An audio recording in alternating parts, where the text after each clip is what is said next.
Hello everyone, and welcome into the greenhouse where we have some seedlings that are itching to get out into the garden.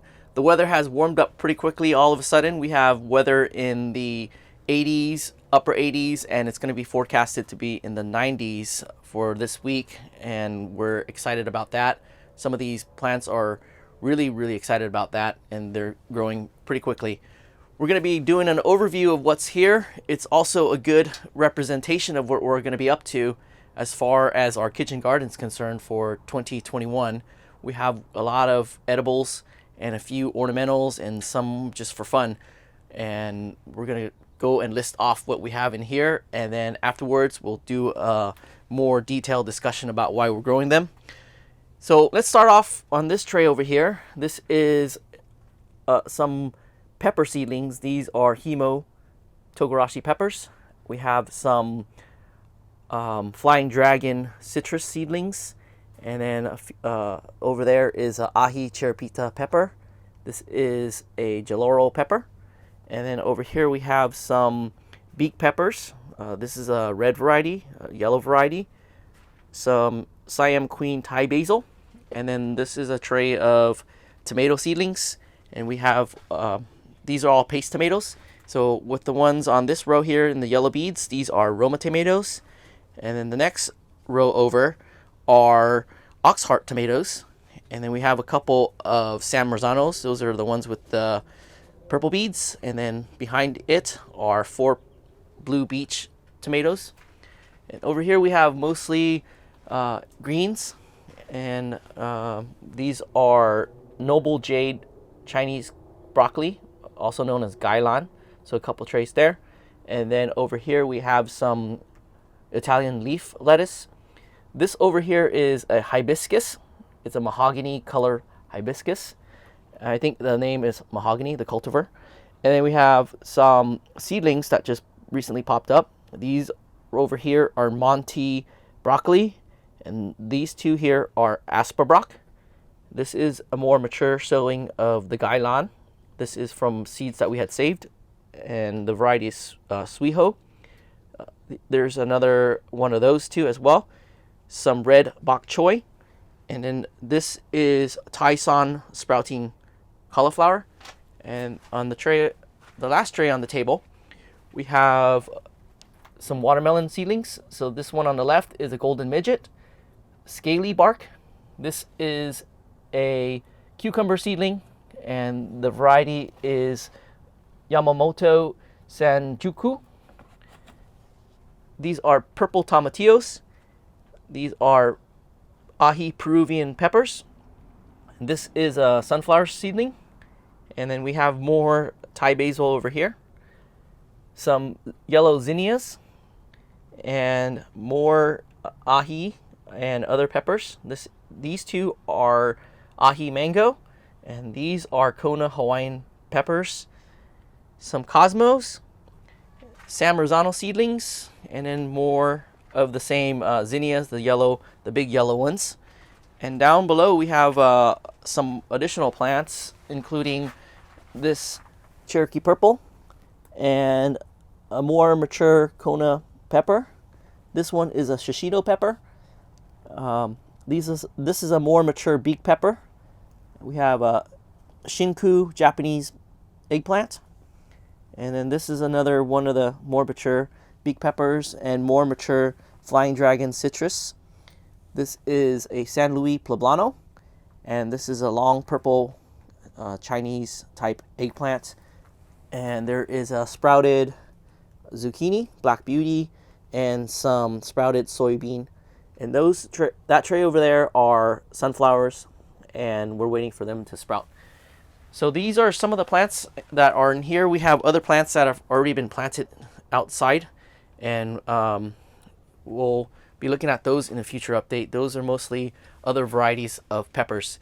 So let's start on and talk about our tomatoes. There is a whole, I guess these are called flats of tomatoes, and they are the paste variety. And many of these plants are for our kitchen garden, so we'll actually cook with them. The paste variety is the most versatile. and we can use them in a lot of dishes, and they accent other dishes well. So for me, the Roma tomato has been the tried and true variety. It's always reliable, and we get a nice harvest. It's a bush type, so we don't have to really manage it as far as worrying about it toppling over. And we already have outside planted a first planting of them, and the goal is to get at least a couple harvests out of our growing year. And the second row here is the ox heart tomato, and it is a nice, very practical tomato to grow here in Southern California. It produces a giant paste tomato, and with one tomato we can make quite a bit with it. So there's 6 plants here. This tomato requires a lot of heat, so it's starting them very early is not going to help it very much, and it won't help us very much. So this is one that we can't start too early. Next to it are a couple of San Marzano tomatoes. This is a very popular paste tomato variety. It's a pole variety, just like the ox heart, and I moved on to the ox heart because I prefer the size, and we have a couple growing because it's nice to have some San Marzanos as well. And so we have 2, and then back behind it are some blue beach paste tomatoes, and they have a very interesting shape, and we're going to test them out and see how practical they are. But in the meantime, they're going to be fun to grow just to see how they are. The word beach is spelled not like the beach near the ocean, but a different type of beach, like beechwood, Beech, and they have been very finicky. I think they're a heat loving variety because we had started some early and they didn't do very well, so we restarted them and babied these guys, made sure they got enough heat and enough light. So those are the tomatoes that we have growing. And in this tray here we have mostly greens, and the Chinese kale is my favorite type of green to use in the kitchen. It's a good tasting green, and it's been missing from our garden because whenever I direct sow, something would happen to it. It'll get eaten by a bug. So what we're going to be doing from now on is to grow them in these seed trays to where they're a good size and they're less susceptible to being eaten, and then we'll transplant them out. So we're going to let these guys grow a little bit bigger before we transplant them out, and this also is going to be very helpful in making sure we get a harvest. The other thing that probably is an issue with us not getting our Chinese kale is because we're probably not using the right type of seeds. We collected seeds from a hybrid variety, and it may be not very good at growing. With hybrids, sometimes you're going to get some not the results that you're not going to be after because of the quality. So we got a new type. This is a Noble Jade variety, and hopefully it will grow nice and big and fast for us. Over here is cranberry. I want to say cranberry hibiscus all the time because the last hibiscus I had is a cranberry variety. I like it for its purple foliage, and couldn't find its seeds, so the next closest one is the mahogany hibiscus, and I call it poor man's Japanese maple because they have very similar leaves, these oak-shaped type leaves, and we're going to grow them for ornamental purposes to add out to our landscape. They could be used for teas and other stuff, but our primary purpose will be to grow them for our landscape. This one is an Italian leaf broccoli. I've never heard of it. I only saw it through browsing a seed catalog, got interested, and we're going to try it out. It's too early in the morning to try to pronounce names that things I haven't heard the pronunciation of, so I'll put it on the screen here. That S is hard to see, but there's an S in that on that tag there. So we have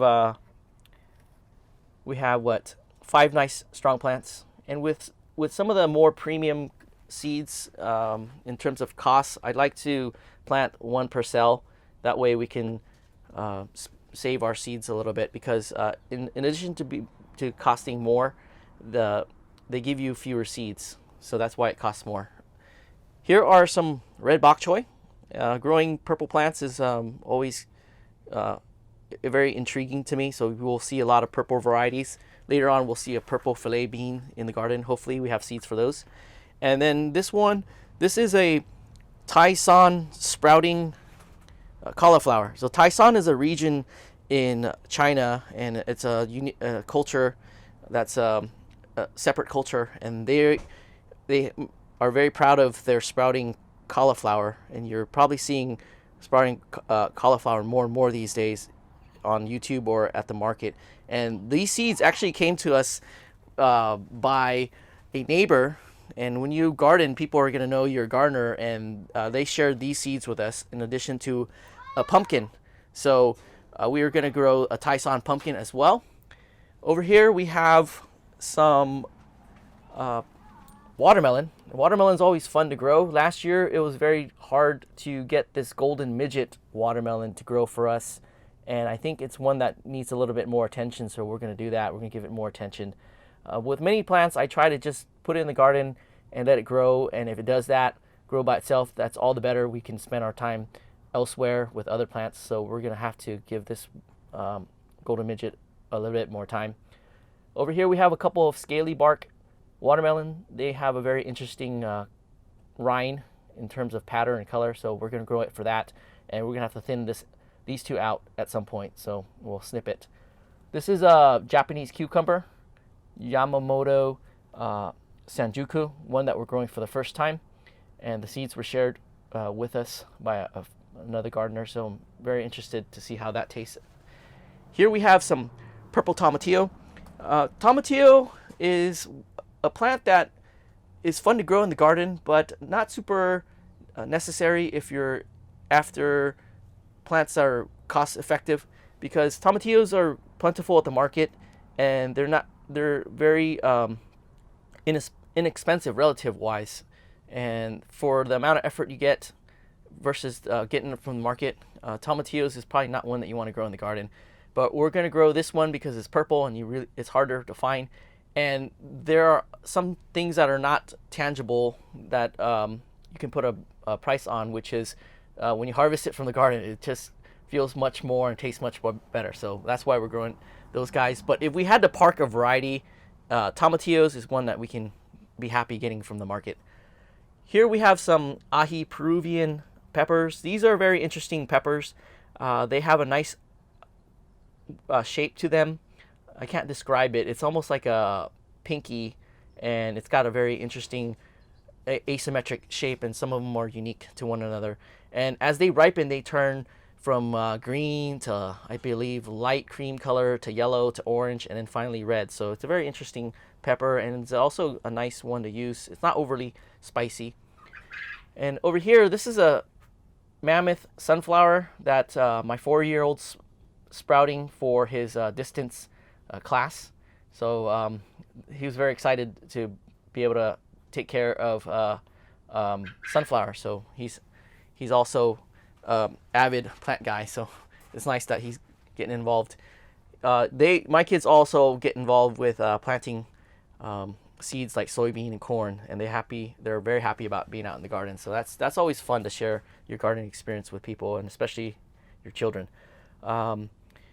We have some Siam Queen basil here, and usually a couple of plants would be sufficient, but we're cooking more, and we're adding pho, which is a Vietnamese noodle soup broth, to our our rotation. And pho is a very practical and practical food item to cook. So we've been cooking a lot of that during the pandemic, and having basil in the soup makes it a lot tastier. So we're going to need more than 2 plants now.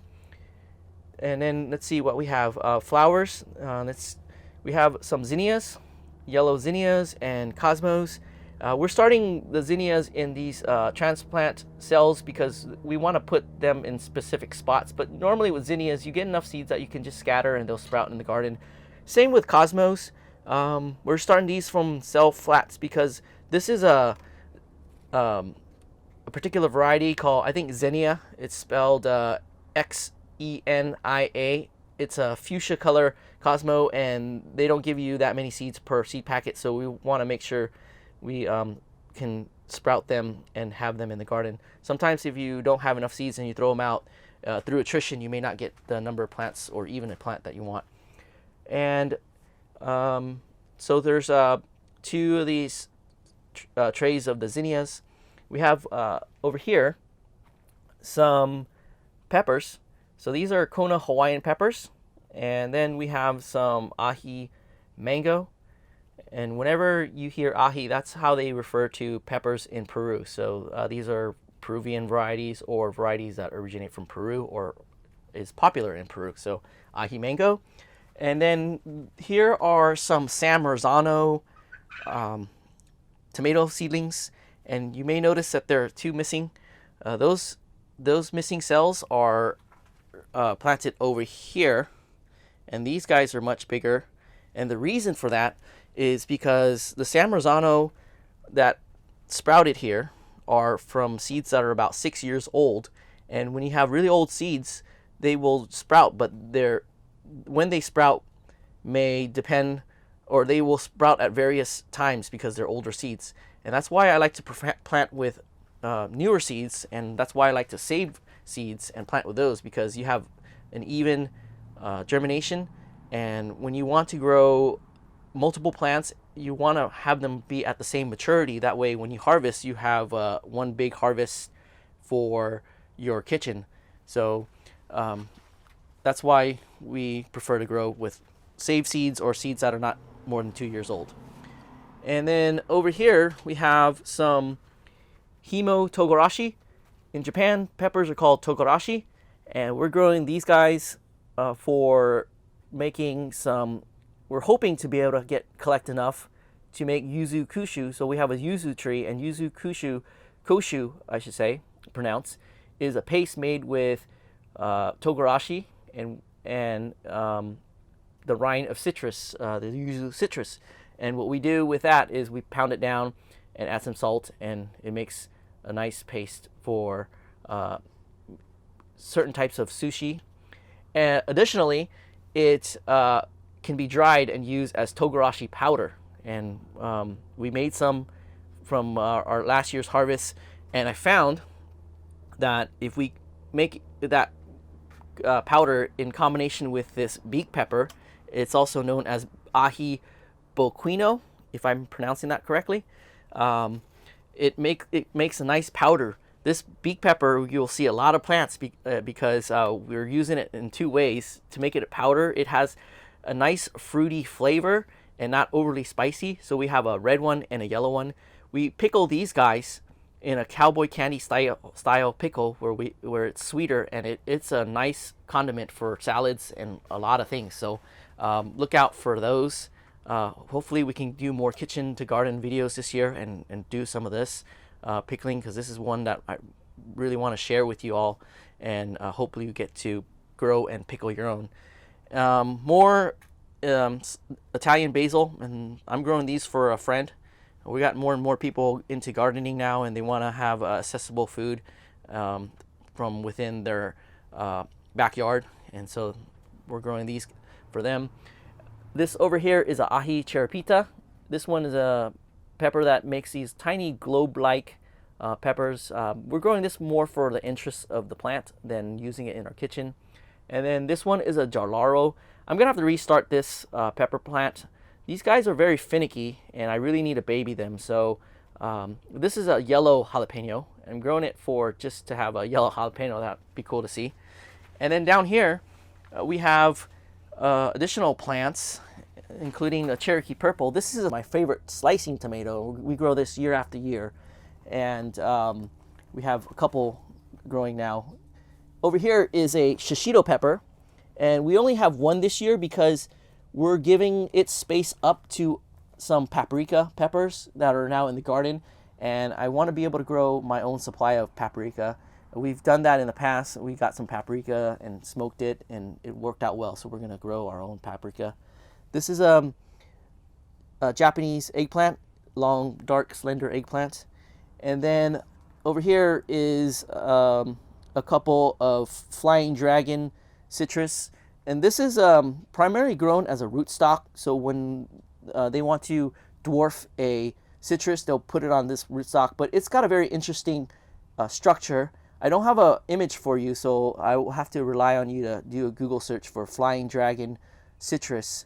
I don't want to infringe on someone else's picture and put it up on there for you, but it's got a very interesting branch structure, and it's got these thorns that look like talons, and it does look like a flying dragon. And here we have a long purple eggplant. We're going to give this one away. There was a request by my father-in-law for an Asian style long eggplant, and I have one plant that's ready to go, and I'm going to give it away. We have plenty of other things to plant in its space. So this one is a San Luis Poblono pepper, and these are the big giant ones, so growing big ones are always good because we want to make chili relleno. And then over here we have Black Beauty zucchini that has sprouted, and we're growing these for a friend as well. We have some soybean, and getting a nice harvest, a worthwhile harvest of soybean has been something that I've been after, and hopefully we can do that this year. We got some direct sowed in the garden, and hopefully we can get some nice big handfuls of soybean. And then over there we have sunflowers, and we're growing more sunflowers this year, and I'll be talking about the practicality of them and also how they have pretty flowers. So we have a couple of varieties. We have Sunspot. This is my new favorite variety because it makes these giant or big sunflower heads on a single heads, and they're not too tall. And then the Evening Sun is one that I grow year after year. It's a red sunflower. Those are always interesting. And then over here we have those big giant tall mammoth ones that we're hoping to grow as well. So that's the seedlings that we have. So out in the garden we have the paprika, and then we have some rooster spur peppers that we planted out, the seedlings, and we're hoping to make some sauce with that as well. And then in the coming days we'll head out to the garden and check out what's happening out there. So that's our seedlings in the greenhouse. We're looking forward to the warm weather, planting them out, and also seeing how these guys grow for us for the year of 2021. And this is going to be the end of our video. Thanks for watching, and also thanks for visiting. I hope you have a wonderful day, and see you in the next video.